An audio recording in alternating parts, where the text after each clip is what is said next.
नमस्कार मंडळी, तुमचं पुन्हा एकदा एका नव्या व्हिडिओमध्ये स्वागत आहे. मंडळी, महाराष्ट्राचे उपमुख्यमंत्री अजित दादा पवार यांच्या आकस्मिक निधनामुळे पवार कुटुंबाला व राष्ट्रवादी काँग्रेसला जबर धक्का बसला होता.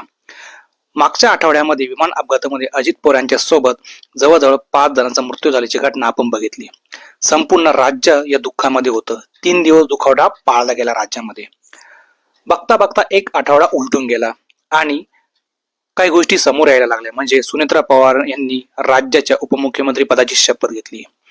त्यानंतर राष्ट्रवादी काँग्रेसचा जो प्रमुख होणार तो पवार होणार, पाटील होणार, या गोष्टी सुरू झाल्या आणि राजकारण हे सुरू झालं.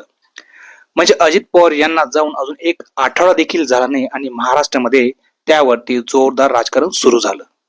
त्यानंतर राज्यभर अशी पण चर्चा सुरू झाली की दोन्ही राष्ट्रवादीचं विलिनीकरण होणार. या सगळ्या पार्श्वभूमीवर रोहित पवारांनी एक भावनिक पोस्ट आपल्या सोशल मीडिया अकाउंटवरती पोस्ट केली आहे.